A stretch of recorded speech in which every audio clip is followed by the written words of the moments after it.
Pour bien s'entendre, il faut bien s'écouter. Rendez-vous sur M, la petite radio du Grand Maghreb.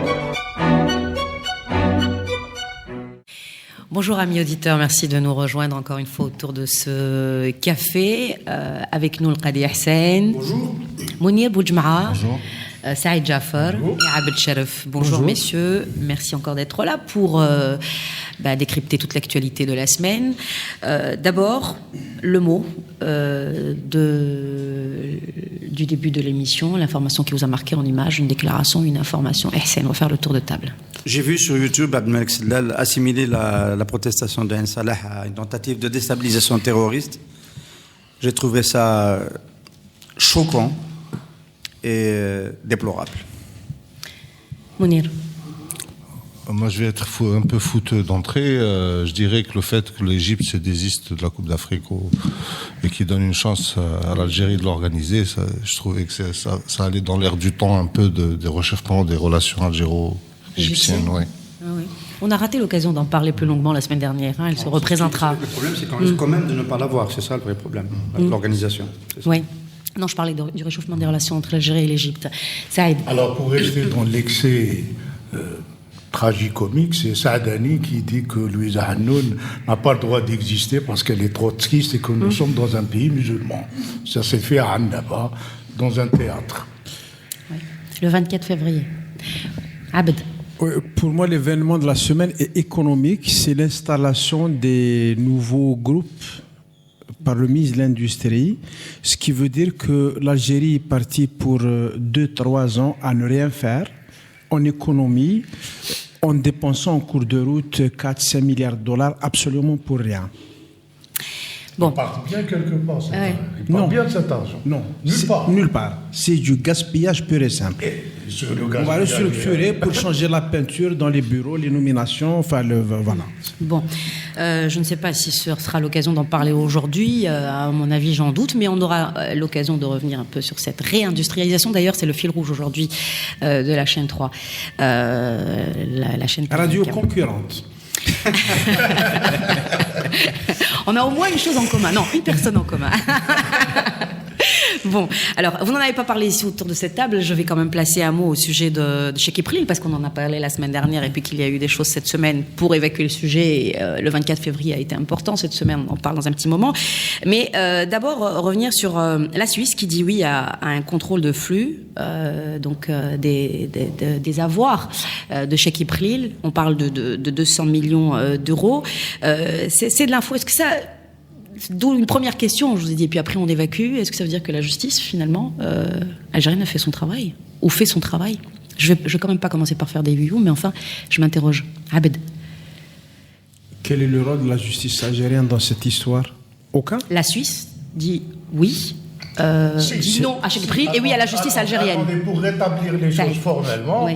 la justice suisse a rejeté un appel de M. Khalil au sujet d'une demande faite par la justice algérienne. Donc on ne peut pas dire que la justice algérienne derrière, elle a au moins demandé de l'information sur l'argent de Khalil en Suisse. Et alors qu'est-ce que tu en penses, Saïd? Est-ce qu'il y a de quoi être optimiste et peut-être attendre un bouleversement ou peut-être un mandat d'arrêt? Ou pourquoi la justice? Enfin, j'ai plein de questions là. Pourquoi la justice? Du coup, je m'interroge. Dans l'écrit en question, il est précisé que la justice suisse, c'est une procédure qui est très lente, qui va prendre des années, qui va ne mener nulle part. Il est clairement dit noir sur blanc que de toute façon, cet homme-là est aux États-Unis, qu'il n'y a pas d'accord d'extradition entre l'Algérie et les États-Unis, qu'il n'y a aucune chance que ça se fasse. Et donc, c'est pour ça qu'on engage cette procédure. C'est ce que j'ai lu. Donc, pour moi, ça ne rime à rien. Mais la justice fait son travail, là. Ouais. Saïd. Formellement, elle fait son travail. Il y a une procédure qui a été engagée. La preuve, Cheikh Ibril réagit lui-même pour empêcher que l'information sur ses comptes vienne en Algérie. Donc on ne peut pas dire qu'il n'y a rien. Maintenant, est-ce que ça va déboucher quelque part? Je suis plutôt enclin à être d'accord avec Cheikh. Voilà. Pourquoi le frère Mounir? Moi, ce qui me frappe dans cette histoire, c'est que d'abord, comme l'a dit Saad, c'est-à-dire il y a l'enjeu, c'est l'information. C'est-à-dire, il faut pas oublier que Chekib Khlil, actuellement, demeure un consultant international qui a des bureaux d'affaires, c'est-à-dire à Londres, en Suisse particulièrement, et à Washington, où il travaille encore avec certaines compagnies en tant que conseil. Donc à partir de là, il joue un peu sa crédibilité. Sa crédibilité en Algérie est complètement, j'allais dire, ruinée.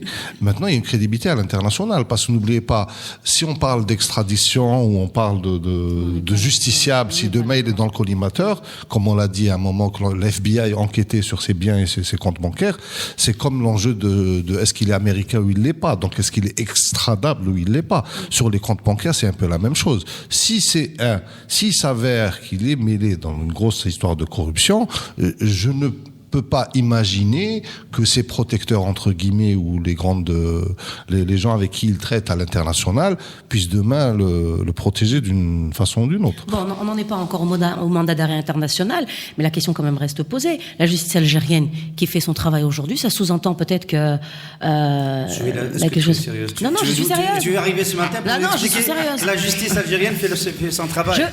Oui, apparemment, oui.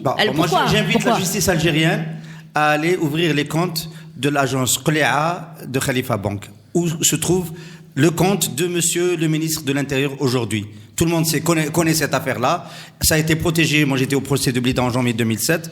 Et ces comptes-là, le liquidateur Batsi les a fait disparaître et la justice n'en a jamais parlé. Voilà. On peut engager les procédures sans que ça mène nulle part. C'est de la forme. Sur la forme, des procédures sont engagées, effectivement. Voilà. C'est pas plus que ça. Bon, l'avenir nous le dira. Alors, et à propos de cette information ou ces informations qui auraient circulé entre l'ancien PDG d'Eni et un de ses collaborateurs sur les pots de vin justement à l'Algérie, ces informations sont devenues publiques après qu'il y ait eu un règlement de compte à Alger. C'est l'information qui a circulé.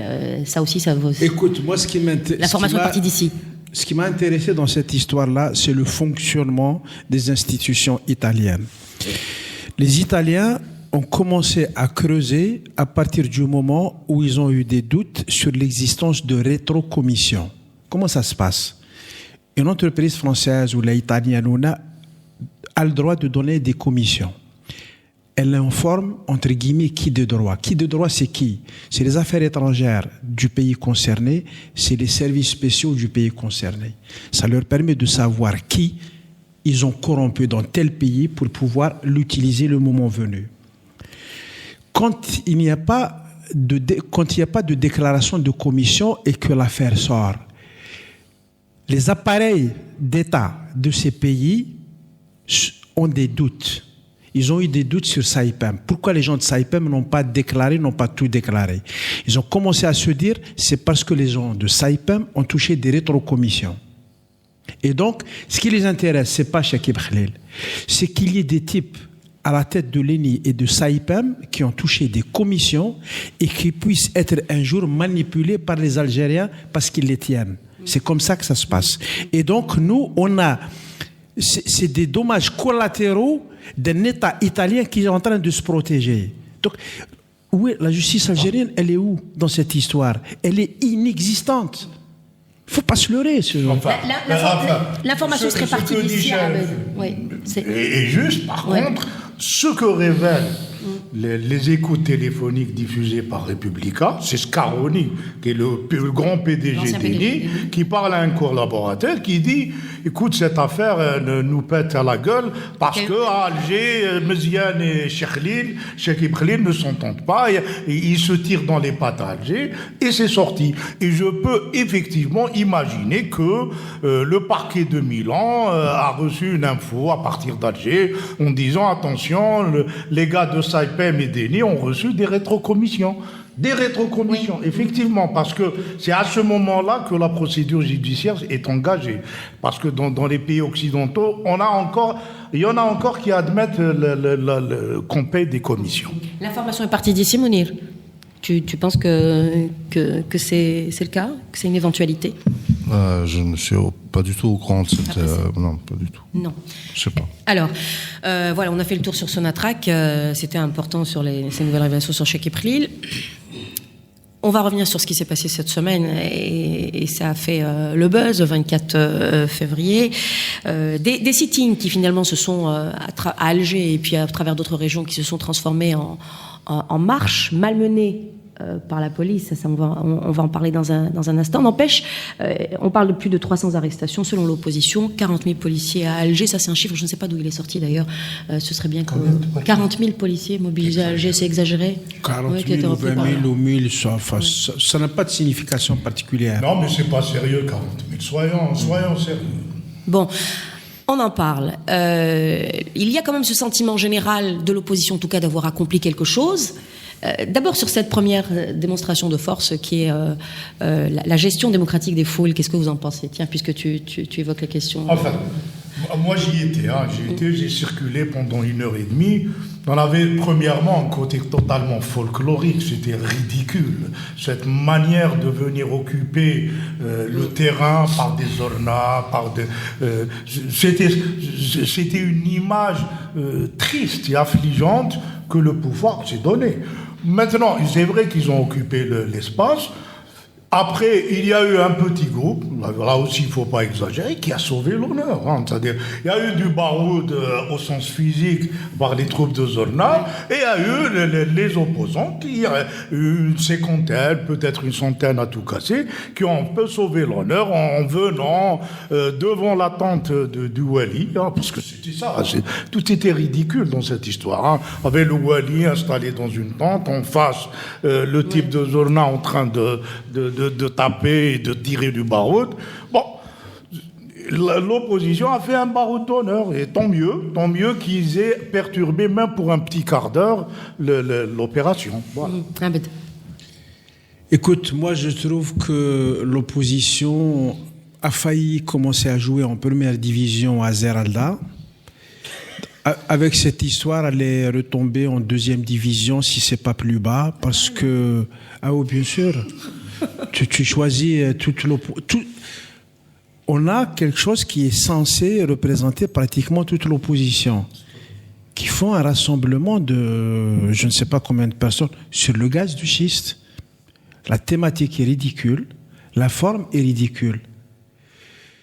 Il y a ce côté ridicule du pouvoir. En fait, quand je dis ça, il faut toujours se mettre en tête que, pour moi, le pouvoir, la responsabilité première, c'est le pouvoir. C'est quand le pouvoir échoue et qui ne permet pas à l'opposition de devenir une alternative crédible, c'est le pouvoir qui met le pays dans l'impasse. Donc, je n'ai aucune... pour moi, la question du pouvoir est réglée. Je m'adresse à l'opposition, j'avoue que j'attendais beaucoup mieux. À partir de Zeralda, on attendait tous que l'opposition développe quelque chose de supérieur, qu'elle aille plus loin. Malheureusement, c'est pas le cas. Alors, je me pose sérieusement la question. Est-ce que Zeralda, c'était un top et donc on va avoir un reflux progressif avec un délitement avec le temps? Ou bien c'est un point de départ vers des sommets? J'ai envie de m'accrocher à cette deuxième hypothèse, mais je commence à avoir des doutes. Il n'est pas excessif, Abed, Mounir? Non, pas du tout. Moi, je rejoins complètement Abed sur l'idée que la manifestation ou sitting, je ne sais même pas comment l'appeler, ou rassemblement, parce que c'était quelque chose d'assez folklorique pour rejoindre les copains.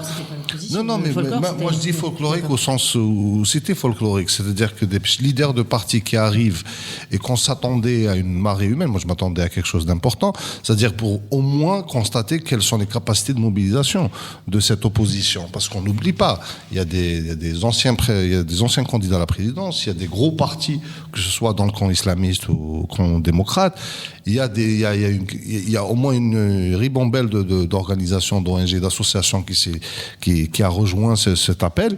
Donc à partir de là, moi je m'imaginais quand même qu'il y a un rapport de force sur le terrain qui serait important. Or, ce n'est pas le cas. Et dans l'absolu, c'est exactement la question que l'opposition doit se poser à elle-même maintenant. C'est-à-dire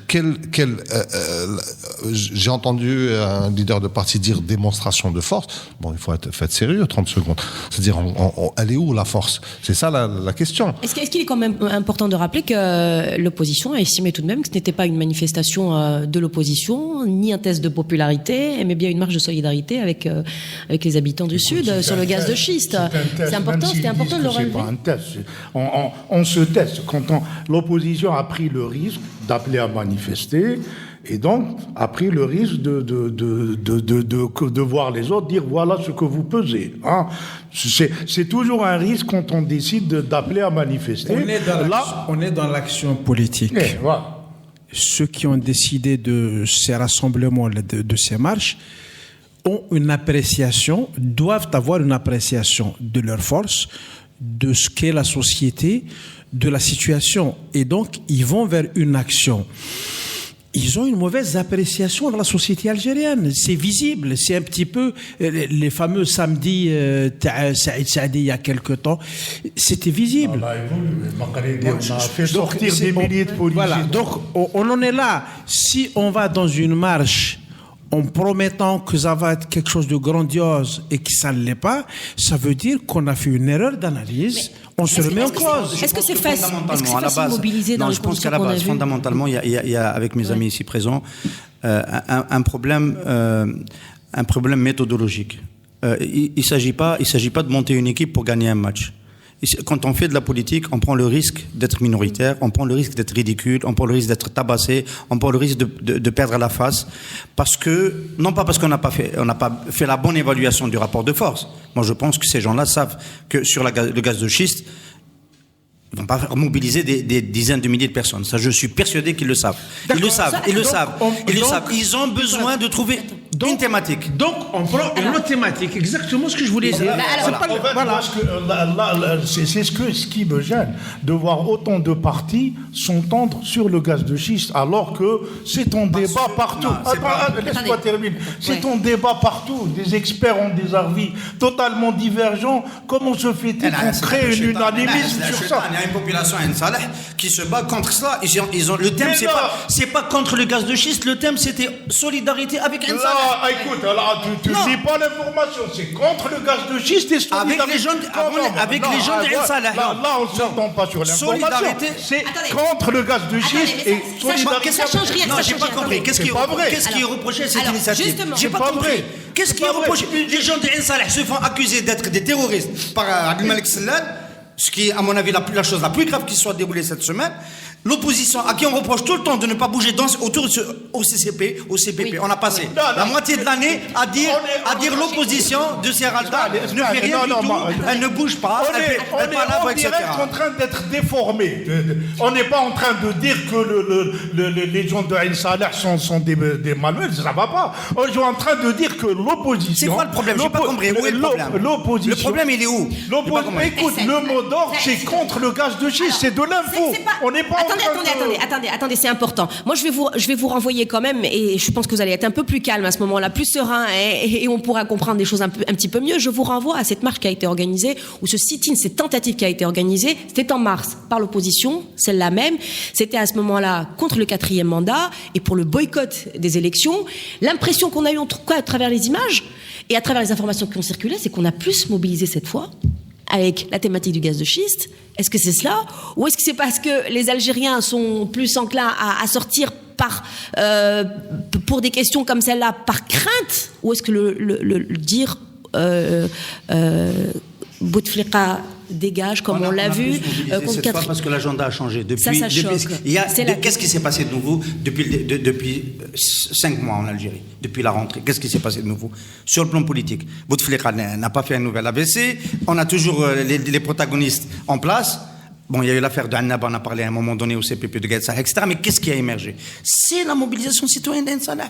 Quand on fait de la politique, N'Saleh et les autres villes du Sud, pas seulement N'Saleh, quand on fait de la politique, quand on est à Zeralda en première division, on est obligé de tenir compte de cette mobilisation. Elle est importante. Donc on essaie de trouver une passerelle pour s'en rapprocher. Donc voilà, c'est tout à fait naturel que pour le 24 février, la CNLDT appelle à une mobilisation contre le gaz de schiste, en solidarité avec les gens du Sud qui sont contre le gaz de schiste. Et je trouve que cette initiative est positive. Qu'elle n'ait pas mobilisé plus que ça, c'est effectivement dommage. Est-ce qu'elle a mobilisé plus qu'en mars? Est-ce qu'elle a mobilisé plus qu'en mars? En gros, oui. Mais on ne peut pas faire le procès de l'opposition d'avoir fait ça. Non, on ne fait plus. J'ai posé une question. Arrête de nous accuser de faire le procès de l'opposition. On est en train de dire qu'effectivement, ils ont voulu appeler à mobiliser contre le gaz de schiste. Mais pour moi, c'est probable. Mais laisse-moi terminer. Le but, c'était d'avancer. Pour moi, il est tout à fait problématique que autant de partis s'entendent sur le refus du gaz de schiste. C'est problématique, c'est pas vrai. Il y a un débat, c'est un débat qui est ouvert et qui va rester longtemps. Et on peut pas. C'est pour ça que pour moi, il y a un problème sur ça. Soutenir les gens du Sud, oui, mais être contre le gaz de schiste, c'est différent. C'est un combat. Alors, Mounir, ça montre un petit peu... Excuse-moi 2 secondes, parce que Mounir venait prendre la parole. Je voudrais trancher par rapport à cette question et passer à autre chose, ou du moins... J'avais posé une question. J'ai dit, est-ce qu'on a mobilisé plus cette fois qu'en mars dernier sur des thématiques complètement différentes? Pas plus. Ici, pas plus. C'est à côté de nous. C'est pas plus qu'avant. Il y avait plus de policiers que de manifestants. Il y avait plus de gens rameutés par le pouvoir, des associations sportives, les ORNA, etc. Il y avait plus. C'est ça la réalité. Et même la répression, moi j'ai lu des confrères qui parlaient d'une répression atroce, etc. C'était parfois rude, un peu brutal, mais ce n'était pas excessif. On était dans ce qu'on appelle la GDF, la gestion démocratique des foules.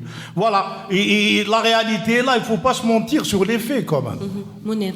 J'ai l'impression que c'est d'abord un combat d'état-major, c'est-à-dire au sein du pouvoir et au sein de l'opposition. C'est-à-dire c'est un combat de salon, parce qu'il se déroule sans les troupes, sans le peuple, c'est-à-dire sans les gens qui manifestent ou les gens qui sont pour le gouvernement, c'est-à-dire dans ce débat-là.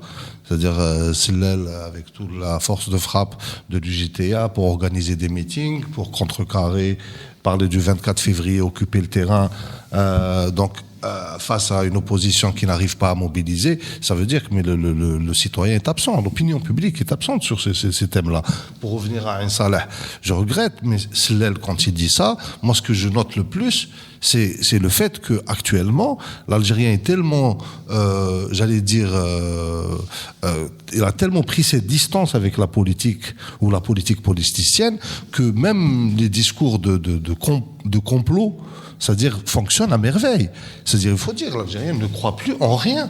C'est-à-dire, ne croit plus en ses gouvernants, ne croit plus en l'opposition. Et c'est ça le problème de fond. C'est que personne n'arrivera à mobiliser cette population d'un côté, ni de l'autre. Même pas sur le gaz de schiste, même pas sur des thématiques comme celle-là. C'est ça le drame, c'est que c'est ni sur le gaz de schiste, ni sur des sujets qui peuvent être beaucoup plus cruciaux. Non, attendez, sur le gaz de schiste, il y a des gens qui sont déjà mobilisés et depuis longtemps. La question, c'est de savoir si c'est l'opposition qui peut les mobiliser. Je parle de mobilisation. Oui, les gens qui sont concernés sont mobilisés. Dans laquelle s'engage l'opposition. Le point d'interrogation, c'est est-ce qu'il y aura une mobilisation dans le Nord, puisque maintenant l'exploitation nous annonce, Yousfi, qui est toujours un maître dans l'art de la communication, nous annonce au moment où ça devient tendu à Ain Saleh qu'il y a des forages dans le Nord. En l'occurrence à Tiaret. La vraie question, c'est est-ce que ça va se propager? Est-ce que les gens de la wilaya de Tiaret vont s'inquiéter de la façon dont se sont inquiétés les habitants du Sud? Alors cette manifestation, apparemment, vous n'êtes pas optimiste sur le rôle de l'opposition à l'avenir. Abed, qu'est-ce que tu en penses? De quoi? Du rôle de l'opposition. Il est énervé. Pas optimiste du tout sur le rôle de l'opposition. Pas du tout de faire le procès de tout le monde. Pas du tout optimiste sur le rôle de l'opposition à l'avenir. On a vu quand même des images, tiens, je vais enchaîner pour permettre de passer à autre chose. On a vu des images de mobilisation à Béjaïa, on a vu des images de mobilisation à Tizi Ouzou. Les gens sont sortis sans le FFS. Et se sont mobilisés. Alors la grande question, c'est est-ce qu'il n'y a pas du positif là-dedans, de savoir finalement que tout le monde est pratiquement réuni, hormis le FFS et le PT. À ce moment-là, on en reparle. Il y aura une grande manifestation dans quelques mois contre la chasse à l'outarde.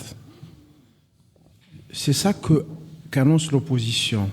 On ne se rend pas compte de cette descente entre Zeralda, le gaz de schiste. On va aboutir à la chasse à l'outarde.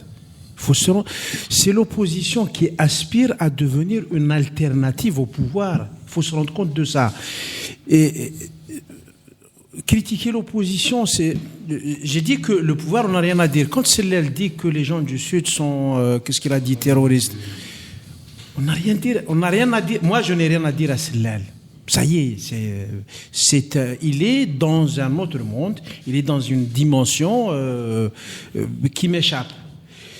J'essaye de parler avec des gens qui ont un discours avec lequel j'ai des affinités. C'est des gens qui ont parlé de changement, de règles démocratiques, de périodes de transition. Ils ont fait un texte de haute tenue à Zeralda. Il faut s'en rappeler. Moi, je m'inquiète comment ces gens ont oublié ce moment et sont pour descendre à ce niveau-là, y compris dans le niveau de mobilisation. Si des idées aussi importantes mobilisent aussi peu, je suis inquiet pour l'Algérie. Ça veut dire que l'impasse est beaucoup plus grave que ce que je pensais. Je ne sais pas critiquer l'opposition, c'est faire le constat de l'état de délabrement du pays, de l'incapacité à mobiliser sur quelque chose de construire, pour construire quelque chose. C'est ça qui m'effraie. On les ait retrouvés tous, ça c'est pas positif encore cette fois, parce qu'apparemment, je disais encore une fois, tout le monde s'est réuni autour de ça, tout le monde s'est réuni, hormis le FFS et le PT. Donc c'est pas positif ça, c'est pas positif, c'est pas une continuité dans par rapport à Zeralda. On est à chaque fois acculé dans une position comme si on faisait le procès de. Non, il n'en est pas question, je pose des questions à ce moment-là. Je te demande. Voilà, puisqu'on a ouvert le sujet, il y a un problème quand tu pars de positionnement politique assez élaboré pour régresser vers des positions où on sent le côté un peu artificiel. Moi, je ne crois pas que Ali Benflis, s'il devient chef du gouvernement, il va d'entrée dire « je refuse le gaz de schiste ». Soyons un peu plus sérieux. C'est pas comme ça que ça se passe. C'est pour ça qu'on parle. Il fallait rester sur le terrain politique. Le gaz de schiste, c'est un sujet à débat. Même les experts n'arrêtent pas de s'étriper entre eux sur sa nocivité, sur sa rentabilité. Rester dans le débat politique. C'est ça le problème. Oui, c'est une manière pour l'opposition de rester justement sur le champ politique. Le fait de sortir du champ politique. C'est une manière de sortir du champ politique. Il faut se rendre compte de ça. Pour rester sur le champ politique, on débat des thèmes politiques. Le débat sur le gaz de schiste, j'ai juste envie, logiquement, être pluraliste, il ne peut pas créer une unanimité sur ça. Ils peuvent être unanimes pour dire que nous sommes dans une dictature et qu'il faut changer, mais il ne peut pas être unanime sur le gaz de schiste. Je ne suis pas d'accord. Je suis enclin à dire que je me sens, sur ce thème précis, plus proche du Parti des travailleurs, qui a voté la loi sur les hydrocarbures, laquelle loi ouvrait la voie à l'exploration du gaz de schiste. Alors que le MSP a voté la loi et aujourd'hui manifeste contre.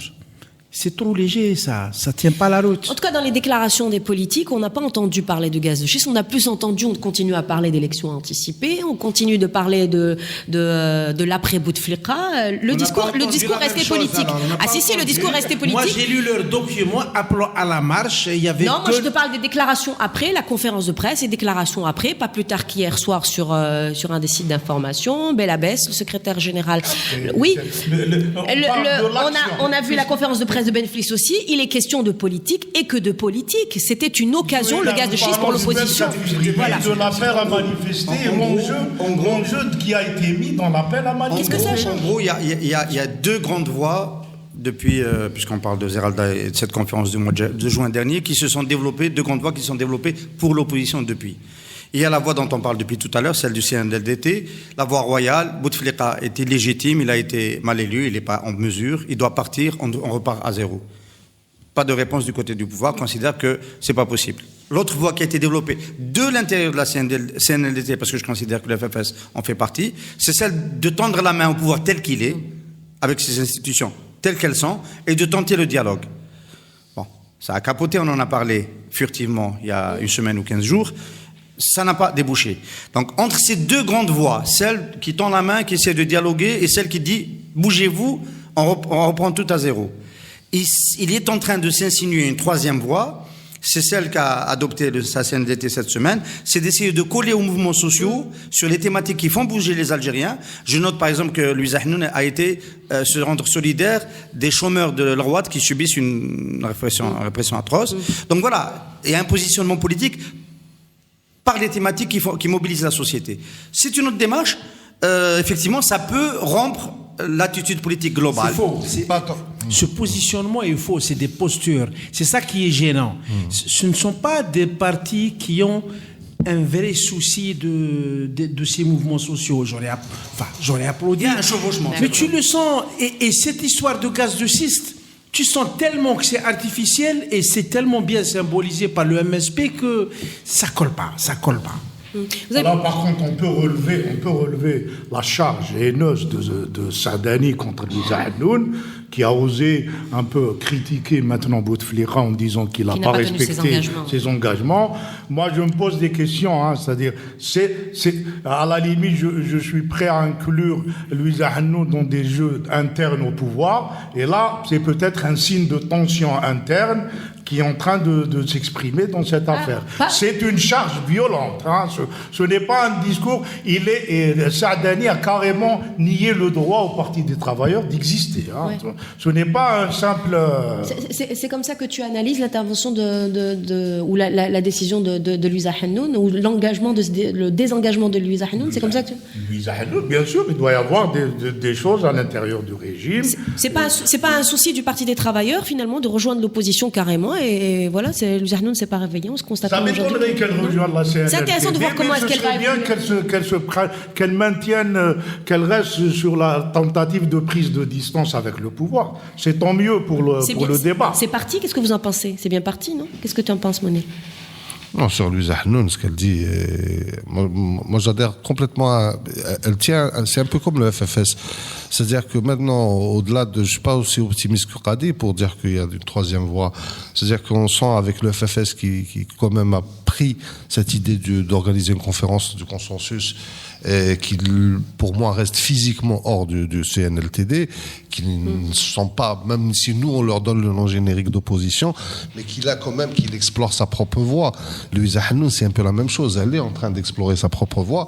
Et là, sur les deux, que ce soit le FFS ou que soit le PT, je trouve qu'ils sont beaucoup plus constructifs que les démonstrations que CNLTD essaye de faire, parce que pour revenir à Ain Salah, il faut être sérieux.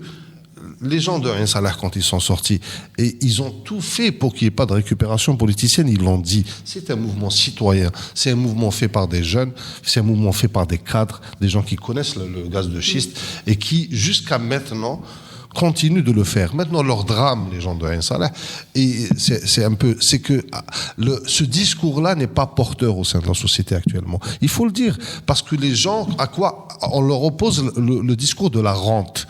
Je ne crois pas que Yousfi ou que la stratégie de communication actuellement du gouvernement soit aussi mauvaise que ça. C'est-à-dire qu'il y a une rectification, un petit glissement qui s'est passé. C'est qu'en annonçant des découvertes de gaz conventionnel et de gaz de schiste, de dire un peu, de faire passer au message aux Algériens, attention, on veut toucher à votre rente les 20 prochaines années, les 30 prochaines années. C'est-à-dire on fait miroiter à la population algérienne que, attention, vous allez vivre tout le jour comme ça, il y aura tous les programmes sociaux vont être subventionnés, il y aura plus de pétrole, il y aura plus de gaz, et tout va. C'est-à-dire que attends, ça insinue un discours en seconde lecture qui est assez intelligent. C'est-à-dire parce que on se rend compte qu'avec le CNLTD ou sans la CNLTD, le débat dans le Nord sur le gaz de schiste ne prend pas. Il ne prend pas. Parce qu'on oppose le gaz de schiste à la rente. C'est-à-dire à la prospérité, à la future prospérité. C'est ce qui est en train de se passer. Ouais, on attend juste que Barakat mobilise les foules contre le gaz de schiste. Non, mais en un mot pour terminer. En un mot pour terminer, c'est pas sur des thématiques comme ça que les gens peuvent être mobilisés, ou avoir le moins peur, sans être choqué. Moi, je ne veux pas être posé défaitiste. Ça prend des temps. Ce sont des choses qui prennent du temps. Et c'est comme ça. Voilà. Pour une fois, je suis d'accord avec Yassine. Il y avait des thématiques politiques qui peuvent ne pas porter, mais c'était des thématiques politiques. La CNLTD qui met en cause la légitimité du président, qui peut mettre la pression, trouver des biais, etc. Le FFS qui a une autre logique. Ça reste des thématiques politiques qu'on peut sympathiser, être plus proche d'une démarche que d'une autre, y croire à une démarche ou une autre. Mais là, c'est des terrains Politique, le gaz de schiste, je suis désolé, c'est... Pour moi, pour résumer, le 24 février, ce qui s'est passé, c'est un double faux diagnostic. Le premier faux diagnostic a été posé par le gouvernement qui, craignant la mobilisation de l'opposition, a déployé un dispositif policier qui était surdimensionné par rapport à la mobilisation elle-même. Donc ça veut dire qu'il y a une crainte de l'opposition qui n'est pas fondée sur la réalité du terrain. Le deuxième faux diagnostic est posé par l'opposition elle-même qui croit toujours qu'on est dans des grilles de lecture mobilisatrices des années 90. On en est sorti. Le MSP, le RCD, c'est-à-dire sans complaisance. Leur fonction même, effectivement, leur fonction, c'est de la prise de pouvoir. C'est-à-dire que c'est d'un jour de diriger le pays. Le monde a changé, les partis ont changé, la société a changé. Et si on peut, est-ce que je peux faire un peu d'autopromotion? Moi, j'ai écrit à propos tu vas pas nous parler de Hamarouche. À propos du gaz de schiste. Parce que je vais te dire, il n'y a rien qui a changé. Comme toujours, tu tapes complètement à côté. À propos du gaz de schiste, j'aurais souhaité que tu j'ai parles. écrit un papier qui est sorti aujourd'hui en disant que c'était un thème piège pour l'opposition. Elle y est tombée à pieds joints. Voilà. Voilà, je termine par ce qu'a dit un jeune journaliste. L'opposition n'a pas tiré les leçons de la marche des policiers. Il ne faut jamais annoncer l'heure et le moment de votre manifestation. Ouais. Ils sont sortis une demi-heure avant, quand même. À tout de suite. On revient tout de suite. Alors c'est reparti pour la deuxième partie de votre Café Presse. On va revenir, si vous le voulez bien, sur la presse, puisqu'on parle de journalistes, et cette polémique à laquelle on a assisté pendant toute cette semaine et qui concerne le patron d'Ooredoo et les déclarations d'Ooredoo, c'était la semaine dernière, au sujet donc de la publicité. Je peux rappeler quand même une phrase, si vous le voulez bien. Nous ne cautionnerons jamais les attaques personnelles contre les leaders, ni du pays qui nous fait l'honneur de nous accueillir, l'Algérie, ni du pays d'où l'aventure a commencé, le Qatar. Alors ça a fait polémique. L'aventure d'Ooredoo, le Qatar. Ça a fait le buzz cette semaine. Et la presse, après avoir ingurgité, j'allais dire l'information, s'est réveillée et on a fait beaucoup cette semaine. Qu'est-ce que vous en pensez, Yahtane? Qu'est-ce que j'en pense? Moi, je pense tout d'abord que le président directeur général de Ooredoo a été sous une très grosse pression en 2014. Il a subi des pressions de toutes parts, parce que c'est le premier budget de la communication en Algérie. Il y a un nouveau pouvoir, un nouveau gouvernement qui s'est installé, un nouveau ministre, Hamid Green, qui est arrivé, qui a voulu mettre au pas une partie de la presse, celle qui était en tous les cas hostile au président de la République. Et la pression qu'il a diffusée dans le secteur, très forte pression qu'il a diffusée, a touché Ooredoo. Ooredoo a subi aussi une autre pression, c'est celle de l'État actionnaire, l'État de Qatar. L'État de Qatar qui a fait observer qu'il y avait une partie de ce gigantesque budget de communication qui allait dans des journaux qui attaquaient Qatar, la politique extérieure de Qatar, matin et soir. D'ailleurs, il y a, pour la petite anecdote, il semblerait que l'ambassadeur de Qatar à Alger aurait montré au management de Ooredoo un numéro dans lequel l'émir du Qatar était attaqué dans son intimité, et dans le même numéro il y avait Westmo, il y avait une publicité de Ooredoo. C'était spectaculaire. Donc voilà, toutes ces pressions ont convergé vers quelque chose qui est l'interruption de la publicité. Alors aujourd'hui, à l'occasion d'une cérémonie des vœux de Nouvel An, le président directeur général de Ooredoo voulait définir la nouvelle politique, la nouvelle stratégie de communication de la boîte et son retour vers les médias auxquels il ne donnait plus de publicité. Et il y a eu un impair. Je considère qu'il y a eu une erreur de communication, on peut en parler après. Une erreur de communication ou une déclaration assez politique, pour ne pas dire très politique? Moi, j'ai envie de me demander, je vais me demander, qu'est-ce qui n'a pas plu en fait? Ce qu'il a dit ou le fait qu'ils le disent? Les annonceurs ne donnent pas de publicité aux journaux qui les critiquent. C'est une pratique courante, banale. Alors, donc, ce qui a gêné, c'est qu'ils le disent publiquement. C'est un impair, c'est évident. il n'aurait jamais... Je pense qu'il n'a jamais imaginé que ça pouvait provoquer ces réactions, sinon il l'aurait pas dit. Il aurait simplement, il l'aurait fait et pas dit. S'il l'aurait fait, il aurait continué à le faire. Il aurait accentué avec la tendance, mais un annonceur, c'est le... Mais le dire... Sur le comment, on dira un mot et puis peut-être passer à autre chose. Joseph Jett, pour nous, journalistes, c'est un bon client. Moi, j'ai eu à l'interviewer dans l'invité du direct. Il va au bout de ses pensées, il a des formules claquantes. Il a eu la fameuse formule quand la RPT a exigé la double puce, puis la double numérotation pour le lancement de la 3G. Il a dit, il n'y a que 2 pays dans le monde qui l'imposent, c'est la Corée du Nord et le Soudan. C'était du bien pénible pour les journalistes. À la fin d'une cérémonie comme ça, et ça a fait le buzz, ça a vraiment. Donc, il n'a pas peur des formules. Moi, je me rappelle qu'il en avait lâché nous 2 aussi sur notre plateau. Cette fois, je pense qu'il n'a pas bien mesuré, dans son entourage, il n'a pas bien mesuré l'impact parce qu'il s'agit de la publicité, parce que c'est un enjeu important, parce qu'il s'agit de Qatar. Aussi, c'est aussi une sorte d'intrusion de l'État de Qatar. D'abord. Voilà, peut-être, voilà. Donc, la manière de parler de Joseph Jett est la même. À mon avis, sa sincérité n'est pas aussi à mettre en cause là-dedans.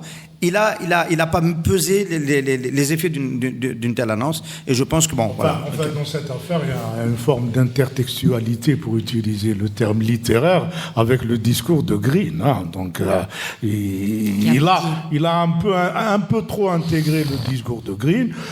Il faut pas être naïf.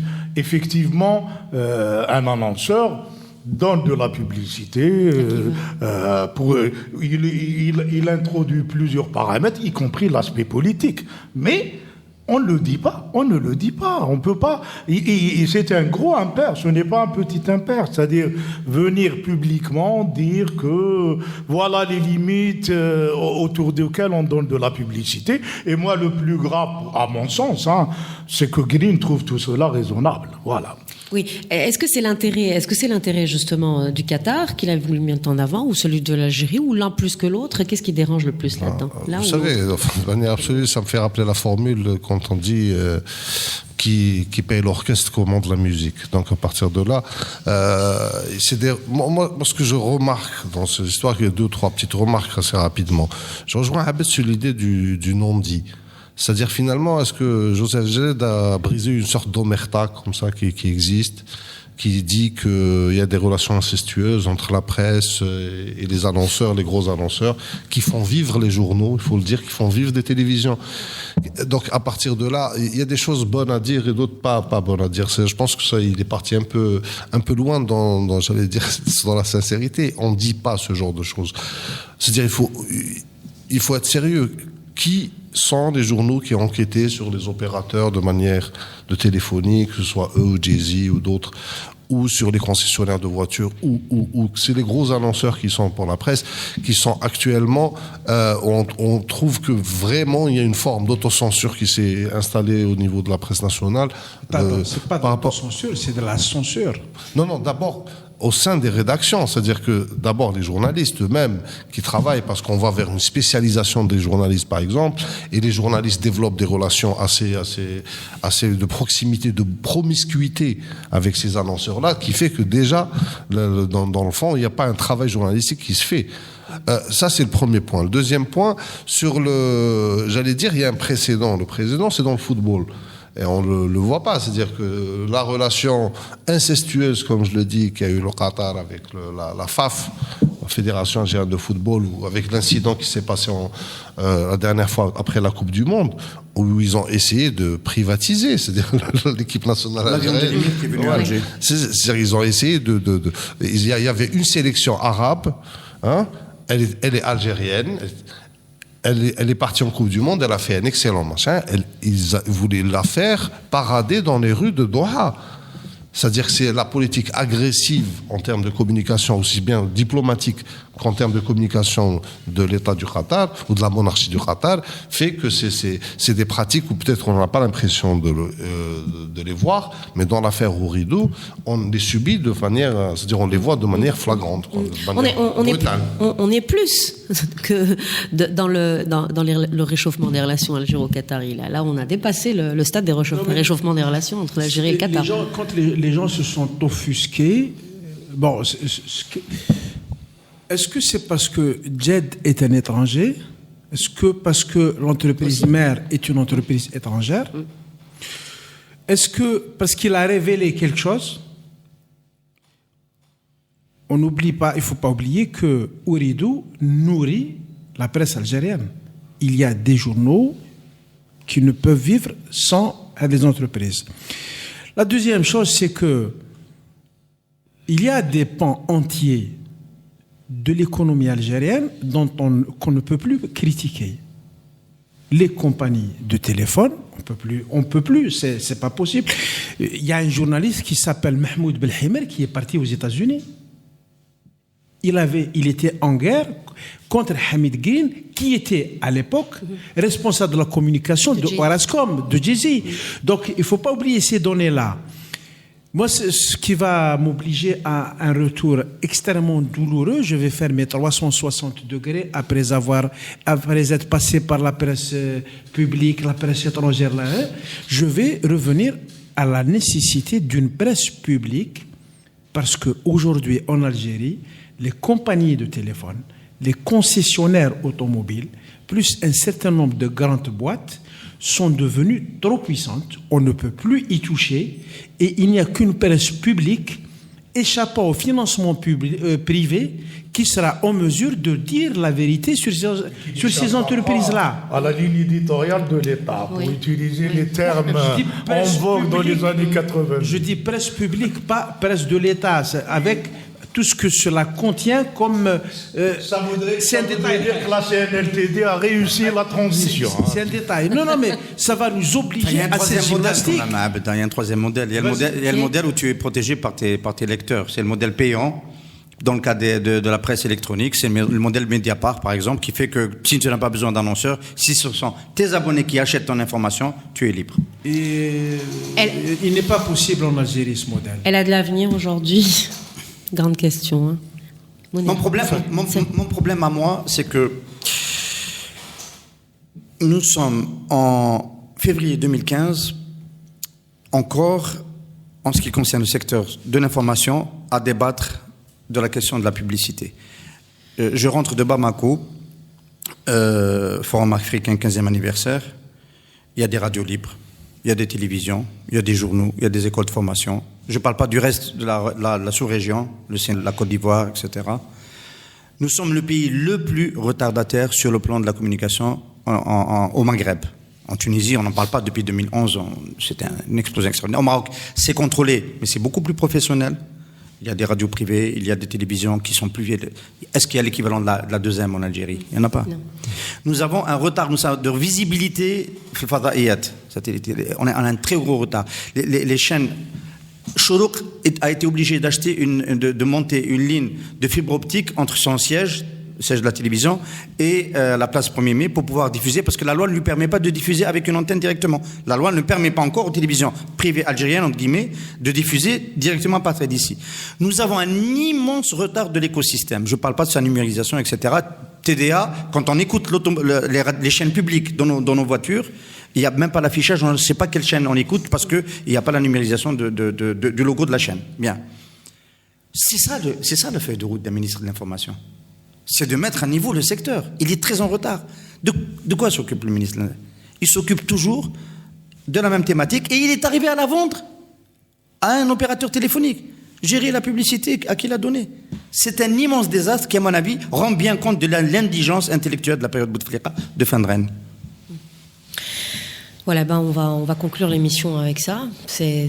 Ah non, il nous reste encore un petit peu de temps. On peut rebondir justement sur. Non, moi, j'ai noté juste un détail dans la protestation concernant les propos du patron de Ooredoo, c'est que ce sont des journalistes qui ont protesté. Je serais curieux de voir la réaction des patrons de presse, ceux qui reçoivent le chèque. Il faudrait qu'ils réagissent aussi. Il y a quand même des patrons de presse qui ont fait leur une sur cette affaire. Bon. Non, qui réagissent, qui signent. C'est des gens qui ont l'habitude de signer des pétitions, qui réagissent de manière individuelle. Ou des éditos aussi. Oui, effectivement. Ça serait très intéressant, très significatif en fait. Enfin voilà, je vais quand même terminer sur. Tu as parlé de la presse publique. J'allais dire la presse publique, il y a beaucoup de chemin à faire, puisque c'est bien, ça me permet de rebondir là-dessus. Et elle rate encore là à l'occasion, et c'est dommage. On l'exil à Maghreb émergent, à voilà. Je ne suis pas exilée encore. Mais c'est bien de rappeler encore une fois, c'est dommage que la presse publique, de manière générale, que ce soit la radio ou la télévision, n'ait pas pu jouer le rôle. Je peux rebondir encore une fois sur cette manifestation qui a eu lieu, celle de l'opposition. Voir que l'on diffuse encore des messages du Premier ministre qui appellent justement à la mobilisation contre ce qu'il considère comme déstabilisant pour la société algérienne, pour le peuple, pour le pays, et qu'à côté on ne dit pas un mot de la manifestation. C'est vrai que ça crée une brouille, ça crée une brouille dans l'esprit dans l'esprit des Algériens. C'est encore dommage. Il faudrait une vraie presse publique, mais elle est liée au blocage politique. La presse publique existe déjà, il ne faut pas faire semblant. Elle existe formellement. C'est comme la Constitution qui nous donne toutes les libertés fondamentales qui existent, mais qui réellement ne le sont pas. On a eu hier un rapport d'Amnesty International sur le droit de manifester. Il est dans la Constitution, mais on ne l'a pas concrètement. On l'a vu le 24 février. Donc, ça fait partie du combat politique que nous devons mener, qu'on n'arrive pas à enclencher, on n'arrive pas à dépasser la situation, mais c'est le combat à mener, qui est le nôtre depuis octobre 88. Je pense que cette date-là, on a commencé une transition qu'on n'arrive pas à terminer. On est aussi un pays qui est tellement dispersé qu'on se demande comment il peut cohabiter. Comment un pays au XXIe siècle peut avoir des télés pirates? Oui. C'est la réalité de la très grande majorité de ce qu'on appelle les télés privées. Elles sont là, elles sont invitées officiellement donc, dans les manifestations officielles. Quand un ministre, un chef de gouvernement se déplace, elles sont invitées, mais elles n'ont pas d'existence légale. On parle de la loi sur la publicité depuis combien de temps? Depuis 20 ans, depuis 25 ans. On n'a pas eu cette loi. En fait, le pouvoir utilise ces marges donc, d'illégalité, toutes ces marges, il les utilise pour faire chanter tout le monde. La feuille de route des ministres de la Communication, c'est de se dire, c'est quoi la communication de l'Algérie dans 15 ans, dans 20 ans, dans 30 ans? Ils se donnent 1 an, 2 ans pour dessiner cette architecture-là. Et donc, on a un monde de la presse légale avec des règles transparentes, publiques, connues de tous. À ce moment-là, tous les problèmes que nous sommes en train de vivre vont disparaître et Guette n'aura même pas besoin de faire il n'aura ni besoin de faire cette déclaration, il ne sera pas dans la nécessité, dans l'obligation de la faire. Les choses se feront d'elles-mêmes. Mais là, c'est un état de droit, c'est une démocratie, c'est un système qui fonctionne. On est dans le 4e mandat, ma chère amie. Il ne faut pas l'oublier. On est le 17 avril. On est dans le 4e mandat et on est dans l'occupation du terrain. C'était les privés, c'est comme la Zorna qui s'est installée entre Audin et la Grande Poste. On occupe le terrain, n'est-ce pas? Moi, je te reproche juste à propos de ce qui s'est passé dans la marche. Donc, tu as beaucoup critiqué ce qui s'est passé. Vous avez beaucoup critiqué. Moi, je veux retenir quand même un aspect positif, c'est que le pouvoir aime la culture et le sport. La preuve, il a ramené des cyclistes le 24 février et des troupes de folkloriques. De braves cyclistes qui sont des associations sportives dont les dirigeants savent qu'ils vivent de la subvention et que s'ils ne viennent pas, la subvention ne viendra pas la prochaine fois. Voilà. Comme quoi tout s'imbrique. Merci de nous avoir écoutés. À jeudi prochain.